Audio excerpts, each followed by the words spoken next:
नमस्कार दोस्तों, बहुत बहुत स्वागत है आप सभी का विक्ट्री ऑफ IAS20 में। दोस्तों आ जाइए एक बार फिर से सभी लोग अपने डिस्कशन सेशन में, अपने सुपर डिबेट में बहुत बहुत स्वागत करते हैं आप सभी का। दोस्तों आज हम जियोग्राफी का मिक्स प्रैक्टिस करेंगे। हम लगभग 20-25 प्रश्नों पर यहाँ पर बात करेंगे और आप लोग उनके आंसर देने की कोशिश करेंगे और हम उन पर बात करेंगे, काफी डिटेल के साथ में बात करेंगे। तो मिक्स प्रैक्टिस करते हैं, लगभग 25 या 20 क्वेश्चन के आसपास। देखते हैं आप में है कितना दम या किस तरह से आप इनके आंसर हैंडल कर सकते हैं। आप खुद में इसका अनुमान अपने आप में लगा सकते हैं कि हमसे कितना बना और कितनी हमने नई चीजों को इसमें हमने सीखा है। तो चलिए भैया आ जाइए, शुरुआत करते हैं। तो आपसे पहला क्वेश्चन जो है हम यहाँ पर पूछ रहे हैं भैया, आप बताइए भैया, अरावली जो पर्वत है, अरावली पर्वत है, इसकी सर्वाधिक लंबाई किस राज्य में है? अरावली पर्वत की भारत में सबसे ज्यादा लंबाई कौन से राज्य में है, बताइए भैया। अरावली पर्वत की सबसे ज्यादा लंबाई कौन से राज्य में है? आप आंसर देंगे, हम यहां पर 5-6 सेकंड का समय आपको देंगे। 1 2 3 4 5। तो 5 सेकंड आपके हो चुके हैं और सबसे ज्यादा लंबाई जो है अरावली पर्वत की है राजस्थान में। बात समझ में आ रही है? राजस्थान में अरावली की सर्वाधिक लंबाई है, आप सभी को यहां पर याद रखना है। चलिए भैया, भारत में नवीनतम वलित पर्वत का उदाहरण कौन सा पर्वत है, बताइए भैया। भारत में नवीनतम वलित पर्वत का उदाहरण कौन सा है? एग्जाम्पल, उदाहरण हम आपको ऑप्शन दे सकते हैं, जैसे हिमालय पर्वत, पश्चिमी घाट पर्वत, अरावली पर्वत। 3 ऑप्शन हमने आपको यहां पर दिए हैं। भारत में नवीनतम वलित पर्वत का उदाहरण कौन सा है, आप बताइए। 1 2 3 4 5। 5 सेकंड हो चुके हैं आपके भैया। इसका सही उत्तर है नवीनतम वलित पर्वत जो है भारत में, वो है आपका क्या? हिमालय पर्वत। और अगर यहीं पर आपसे हम पूछते कि प्राचीन वलित पर्वत का उदाहरण, तो आप अरावली बताते। बात समझ में आ रही है? प्राचीन वलित पर्वत पूछा जाता तो आप अरावली का नाम लेते। चलिए अगला क्वेश्चन पूछ रहे हैं आपसे यहाँ पर, बताइए ये प्रायद्वीपीय भारत का जो पठार है उसका आकार कैसा है? चौकोर, त्रिभुजाकार, षटकोण के आकार का, किस आकार का है बताइए? त्रिभुजाकार, चौकोर, षटकोण या गोलाकार? 4 ऑप्शन आपको हमने यहां पर दिए हैं, गोलाकार, षटकोण, त्रिभुजाकार, चौकोर। जो प्रायद्वीपीय भारत का पठार है उसका आकार कैसा है, बताइए आप लोग। 1 2 3 4 5। 5 ऑप्शन आपके जो है यहाँ पर 5 सेकंड में आपके 4 ऑप्शन हमने कर दिए। इसका सही आंसर है त्रिभुजाकार। जो प्रायद्वीपीय भारत का पठार है भैया, ये हिमालय से भी बहुत ज्यादा पुराना है, काफी पुराना है प्रायद्वीपीय भारत का पठार, और इसका आकार है त्रिभुजाकार। आप देख सकते हैं ना, त्रिभुजाकार इसका आकार है। अगर इसके उत्तर पश्चिम में देखें तो अरावली आपको मिलेगी, उत्तर पश्चिम में देखें तो अरावली, और पश्चिम में गिर पहाड़ियां आपको प्रायद्वीपीय भारत के पठार में शामिल होंगी, है ना। दक्षिण में आपको कार्डमम की पहाड़ियां मिलेगी, तमिलनाडु में सबसे दक्षिणी पहाड़ियां हैं भारत की कार्डमम की पहाड़ियां, और इसके अलावा पूरब में राजमहल की पहाड़ियां जो कि पश्चिम बंगाल में है, और उत्तर पूर्व में शिलोंग का पठार, कार्बी एंगलोंग की पहाड़ियां, मतलब मेघालय का पठार। तो जो मेघालय का पठार है वो भी भैया प्रायद्वीपीय भारत के पठार का हिस्सा है। पश्चिम बंगाल की राजमहल पहाड़ियां प्रायद्वीपीय पठार का हिस्सा है। तमिलनाडु की कार्डमम पहाड़ियां, इलायची पहाड़ियां जिसको आप कहते हैं, ये भी प्रायद्वीपीय भारत के पठार का हिस्सा है, और अरावली भी प्रायद्वीपीय भारत के पठार का हिस्सा है। तो आप यहाँ पर इन सारी बातों को याद रखेंगे, ठीक है। अगला प्रश्न आपसे यहाँ पर भैया पूछा जा रहा है, चलिए बताइए भैया, जो भारत में ऐसी कौन सी नदियां हैं, आपको आंसर बताना है, जो प्रायद्वीपीय ढाल के विपरीत दिशा में प्रवाहित होती हैं। कौन कौन सी नदियां हैं, है ना। अब इसमें हमारे ख्याल से ऑप्शन देने की जरूरत नहीं है, आप इसका आंसर बता सकते हैं। भारत में कौन सी नदियां हैं जो कि प्रायद्वीपीय ढाल के विपरीत दिशा में प्रवाहित होती हैं, हम उसके बारे में बता रहे हैं। देखिए प्रायद्वीपीय ढाल जो है भैया, ये एक्चुअल में देखा जाए, अगर उत्तरी ढाल देखा जाए, उत्तरी प्रायद्वीप के उत्तरी हिस्से का ढाल उत्तर की तरफ है ना, उत्तर पूर्व की तरफ है, और दक्षिणी हिस्से का ढाल जो देखा जाए तो दक्षिण पूर्व की तरफ है। लेकिन ढाल तो दक्षिण पूर्व की तरफ है, लेकिन नदियां बहती हैं पश्चिम की ओर। तो वो कौन सी नदियां हैं जो पश्चिम की ओर बहती हैं, जबकि प्रायद्वीपीय पठार का ढाल है पूर्व की तरफ, दक्षिण पूर्व की तरफ। तो उन नदियों के नाम है, आपका पर्याप्त समय हो चुका है ना। उन नदियों के नाम है नर्मदा और ताप्ती नदियां। नर्मदा और ताप्ती नदियां भारत में 2 ऐसी नदियां हैं जो कि प्रायद्वीपीय ढाल के विपरीत दिशा में प्रवाहित होती हैं। क्यों? क्योंकि ये दोनों नदियां अपनी भ्रंश घाटी में भैया बहती हैं। कहां पर बहती हैं? भ्रंश घाटी। मतलब ऐसा है भ्रंश घाटी का कहने का मतलब कि ये नदियां जो हैं ये जहां पर बहती हैं इनकी खुद की गहरी बनाई हुई घाटी है, ये खुद की गहराई वाली घाटी में प्रवाहित होती हैं, तो इनका ढाल अलग है, इस घाटी का ढाल अलग है। जो भ्रंश घाटी है इसका ढाल पश्चिम की तरफ है, जबकि प्रायद्वीपीय भारत के पठार का ढाल कहां पर है, तो भैया उसका ढाल है दक्षिण पूर्व की तरफ। तो इसलिए ऐसा कहा जाता है कि ये भारत में दो नदियां हैं जो अपने ढाल के विपरीत बहती हैं, भैया प्रायद्वीपीय ढाल के विपरीत बहती हैं, इनका ढाल जो है पश्चिम की तरफ ही है। ठीक है, चलिए अगला आपसे पूछते हैं भैया, बताइए भैया महाबलेश्वर चोटी जो है वो भारत के किस राज्य में अवस्थित है? महाबलेश्वर चोटी जहां से कृष्णा नदी निकलती है, महाबलेश्वर चोटी भारत के किस राज्य में है जहां से कृष्णा नदी निकलती है? बताइए भैया। ऑप्शन दे, कर्नाटक, तमिलनाडु, महाराष्ट्र और तेलंगाना। कर्नाटक, तमिलनाडु, महाराष्ट्र, तेलंगाना, चार ऑप्शन हमने आपको दे दिए। चलिए ऑप्शन भी आपको मिल गए, तो आंसर देने के लिए 5 सेकंड है। 1 2 3 4 और 5, ये हो गया आपका भैया कंप्लीट, है ना। तो जो महाबलेश्वर चोटी है जहां से कृष्णा नदी का उद्गम होता है भैया, ये है आपकी महाराष्ट्र में। तो महाबलेश्वर चाहे पर्वत चोटी हो या आपकी कलसुबाई पर्वत श्रेणी, ये सब कहां पर है? ये आपकी महाराष्ट्र में ही है, कलसुबाई और महाबलेश्वर, है ना। चलिए बिल्कुल सही है भैया। अच्छा बताइए, एशियाई शेर किस पहाड़ी में पाई जाती है? है ना, आपको पता है गुजरात में है वो पहाड़ी, है ना, और गुजरात में 3 पहाड़ियां, गिर, मांडव, बारदा।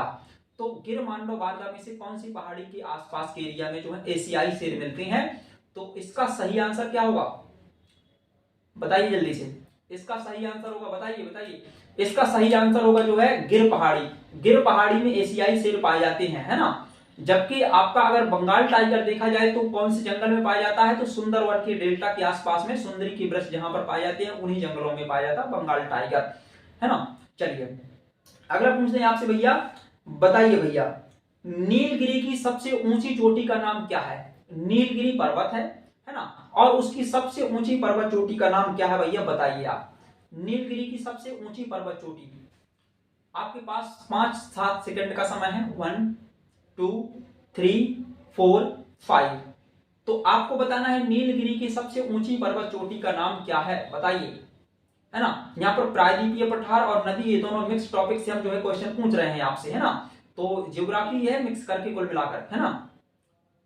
तो देखिए भैया नीलगिरी की सबसे ऊंची जो पर्वत चोटी है वो है भैया डोडा बेटा, है ना। नीलगिरी की सबसे ऊंची चोटी है डोडा बेटा, और कार्डमम पहाड़ी जो है भैया उसकी सबसे ऊंची चोटी है ना। अगर उसका नाम अगर पूछा जाए तो अन्नामलाई की चोटी है सबसे ऊंची चोटी, वो है अनाईमुडी। तो नीलगिरी की सबसे ऊंची चोटी है डोडा बेटा और अन्नामलाई की सबसे ऊंची चोटी है कौन सी, अनाईमुडी। बात समझ में आ रही है? 2695 मीटर ऊंचाई है अनाईमुडी की, है ना, और इससे थोड़ा सा कम है डोडा बेटा, थोड़ा सा कम है, ठीक है ना। ठीक, तो अगर आपसे यहां पर एक क्वेश्चन और पूछ लिया जाए कि दक्षिण भारत की सबसे ऊंची चोटी कौन सी है ना, दक्षिण भारत की सबसे ऊंची चोटी, तो दक्षिण भारत की सबसे ऊंची पर्वत चोटी है भैया आपकी कौन सी, अनाईमुडी, जो कहां पर है, अन्नामलाई पर्वत में है अनाईमुडी। अनाईमुडी किस पर्वत में है, अन्नामलाई में। 2695 मीटर ऊंचाई है और यह दक्षिण भारत की सबसे ऊंची पर्वत चोटी है। और दक्षिण भारत की दूसरी सबसे ऊंची पर्वत चोटी है आपकी डोडा बेटा, जो नीलगिरी में है। अंतर समझ में आया दोनों में, है ना, दोनों अलग अलग हैं। डोडा बेटा नीलगिरी में है जो दक्षिण भारत की दूसरी सबसे ऊंची चोटी है, सेकंड लार्जेस्ट चोटी है साउथ इंडिया की, है ना। और अनाईमुडी अन्नामलाई में है जो कि साउथ इंडिया की एकदम लार्जेस्ट चोटी है, ठीक है। तो ये दोनों चीजें अलग अलग आपको यहां पर याद रखना है। चलिए भैया बहुत अच्छा। आपसे एक बात पूछा जा रहा है यहां पर, बताइए कौन सी वो नदी है जो कि छोटा नागपुर के पठार को 2 स्पष्ट भागों में बांट देती है, यानी कि काट देती है बीच से निकल करके। भारत में वो कौन सी नदी है जो कि छोटा नागपुर के पठार को 2 स्पष्ट भागों में भाई काट देती है, बताइए जल्दी से। तो 2 स्पष्ट भागों में बांटने वाली वो नदी है 1 2 3 4 5।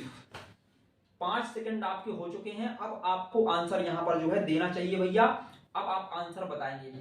तो उस नदी का नाम है दामोदर नदी। क्या है भैया, दामोदर नदी, जो कि छोटा नागपुर के पठार को 2 स्पष्ट भागों में बांटती है।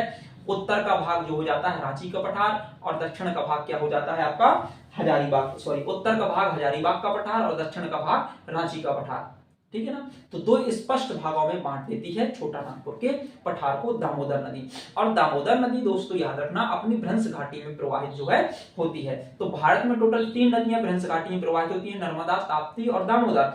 लेकिन दामोदर जो है ढाल के विपरीत नहीं बहती, जबकि नर्मदा, ताप्ती प्रायद्वीपीय ढाल के विपरीत प्रवाहित होती है।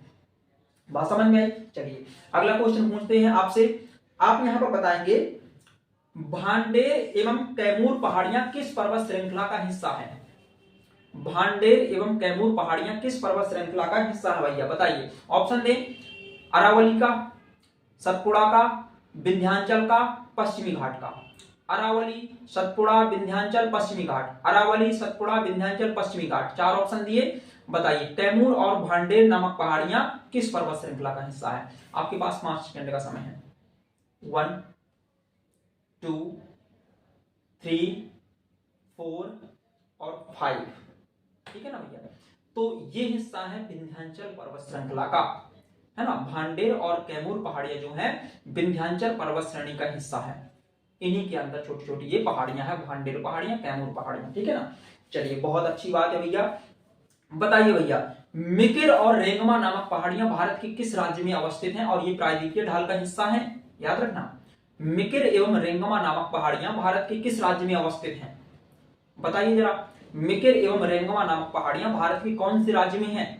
मिकिर एवं रेंगमा नामक पहाड़ियां भारत के किस राज्य में अवस्थित हैं, आपको बताना है यहां पर।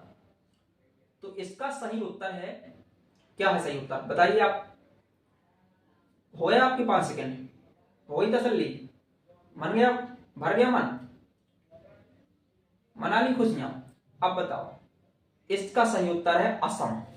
इसका सही आंसर क्या है भैया, असम है इसका सही उत्तर। और मिकिर और रेंगमा नामक पहाड़ियां प्रायद्वीपीय भारत के पठार का हिस्सा है, असम में अवस्थित है। ये हिमालय का हिस्सा नहीं है, क्योंकि असम में, इसलिए कई लोग कहते थे कि ये हिमालय का हिस्सा है, तो गलत हो जाता है यहाँ पर, है ना। तो ये असम में अवस्थित है। बिल्कुल आपको यहाँ पर भरपूर तरीके से ऐसी चीजों को याद रखना है, बहुत बिंदास तरीके से जो है आपको इन सब चीजों के बारे में जो है जानकारी होनी चाहिए। चलिए अगला प्रश्न पूछते हैं, भारत का एकमात्र ब्लॉक पर्वत का उदाहरण कौन सा पर्वत है। भारत का एकमात्र ब्लॉक पर्वत, ब्लॉक पर्वत मतलब कि पर्वत है, बीच में इस तरफ खाई उस तरफ खाई, बीच में पर्वत उठा हुआ भाग, ऐसे पर्वत को ब्लॉक पर्वत कहते हैं। तो बताइए भैया भारत का एकमात्र ब्लॉक पर्वत का उदाहरण बताइए, जल्दी से बताओ। 1 2 3 4 5, आपका आंसर हो जाना चाहिए सतपुड़ा। सतपुड़ा पर्वत श्रेणी जो है ये भारत में एकमात्र ब्लॉक पर्वत का उदाहरण है। बात समझ में आ रही है, ब्लॉक पर्वत का उदाहरण है भारत में एकमात्र। चलिए भैया, अच्छा धूपगढ़, धूपगढ़ किस पर्वत श्रृंखला की सबसे ऊंची चोटी है। धूपगढ़ किस पर्वत श्रेणी की सबसे ऊंची चोटी है। धूपगढ़, सतपुड़ा पर्वत श्रेणी, विंध्याचल पर्वत श्रेणी, है ना, पश्चिमी घाट की, या फिर आपकी जो अरावली है इसकी। 4 ऑप्शन आपको दे दिए। तो जो धूपगढ़ है वो किसकी सबसे ऊंची चोटी है भैया, तो धूपगढ़ जो है भैया ये सतपुड़ा की सबसे ऊंची पर्वत चोटी का नाम है, जो कि महादेव पहाड़ी में अवस्थित है। भाई सतपुड़ा का एक हिस्सा है महादेव, जैसे भांडेर और कैमूर विंध्याचल का हिस्सा थे ना, अभी बताया था। तो इसी तरह से सतपुड़ा के हिस्सा है, सतपुड़ा पहाड़ी का हिस्सा है एक महादेव, है ना। महादेव है यहाँ पर, राजपीपला है और मैकाल। राजपीपला, महादेव, मैकाल, ये तीनों पहाड़ियां सतपुड़ा का हिस्सा है। और जो महादेव है इसी में है धूपगढ़, जो कि सतपुड़ा की क्या है सबसे ऊंची चोटी है। बिल्कुल सही, ठीक है ना। और यही मैकाल में ही अमरकंटक अवस्थित है, जो कि सतपुड़ा में है। तो सतपुड़ा का ही हिस्सा है अमरकंटक। बात समझ में आ रही ना। तो ये सब चीजें आपको याद रखना है। चलिए भैया, अच्छा चंबल नदी जो है भैया ये जो अपर्दन करती है ना, इसने मालवा के पठार को बीहड़ भूमि में बदल दिया है अपर्दन करने के द्वारा। तो इसके अपर्दन को कौन सा अपर्दन कहते हैं। अपर्दन कई तरह के होते हैं, इसका अपर्दन का नाम क्या है। तो भैया इसके अपर्दन का नाम है अवनालिका अपर्दन। चंबल नदी किस तरह का अपर्दन करती है, अवनालिका अपर्दन करती है चंबल नदी। बात समझ में आ रही ना। प्रायद्वीपीय भारत का पठार और नदियां मिक्स टॉपिक हम कर रहे हैं यहाँ पर ज्योग्राफी में। आपका टैलेंट देखा जा रहा है कि आप किस लेवल में आपने जो है पढ़ाई की है। आप अपना स्तर समझ सकते हैं कि कितने क्वेश्चन के आंसर ईमानदारी से आपने दिए हैं। चलिए कुछ प्रश्न अब हम आप लोगों के लिए छोड़ करके जाएंगे, कमेंट बॉक्स में आप बताएंगे। बताइए भैया जो अरावली है उसकी सबसे ऊंची चोटी का नाम क्या है? अरावली का सर्वोच्च शिखर कौन सा है भैया? अरावली का सर्वोच्च शिखर क्या है, उसका नाम आपको बताना है। एक क्वेश्चन हमने दे दिया। कौन सी नदी है जो अरावली को पश्चिम से पूर्व की ओर काटती है? दूसरा क्वेश्चन, कौन सी नदी है जो अरावली को पश्चिम से पूर्व दिशा में काटती है? बिल्कुल, आपके पास दो क्वेश्चन हो गए यहां पर। चलिए, अच्छा अगला प्रश्न आपसे पूछते हैं हम यहां पर, वो कौन सा पर्वत है जो कि मध्य प्रदेश और छत्तीसगढ़ की सीमा में अवस्थित है? कौन सा पर्वत है या कौन सी पर्वत श्रेणी है जो कि मध्य प्रदेश और छत्तीसगढ़ की सीमा में अवस्थित है? तीसरा प्रश्न हो गया आपका, है ना। और चौथा प्रश्न हम आपको यहां पर दें कि भारत का रूर प्रदेश किसे कहा जाता है? भारत का रूर प्रदेश किसे कहा जाता है? चलिए, और अगला क्वेश्चन देते हैं, दामोदर किसकी सहायक नदी है? पांचवा प्रश्न, दामोदर किसकी सहायक नदी है? भारत का रूर प्रदेश किसे कहते हैं, है ना। और अरावली की सबसे ऊंची पर्वत श्रृंखला चोटी का नाम क्या है ना। और इसके अलावा जो है कौन सा पर्वत है जो कि क्या करता है, छत्तीसगढ़ और मध्य प्रदेश की सीमा को निर्धारित करता है? तो यहाँ पर 4-5 प्रश्न हमने आपको दिए हैं, इनके आंसर आपको कमेंट बॉक्स में जरूर बताना है। ये आप लोगों के लिए हमने जो है प्रश्न यहाँ पर दिए हैं।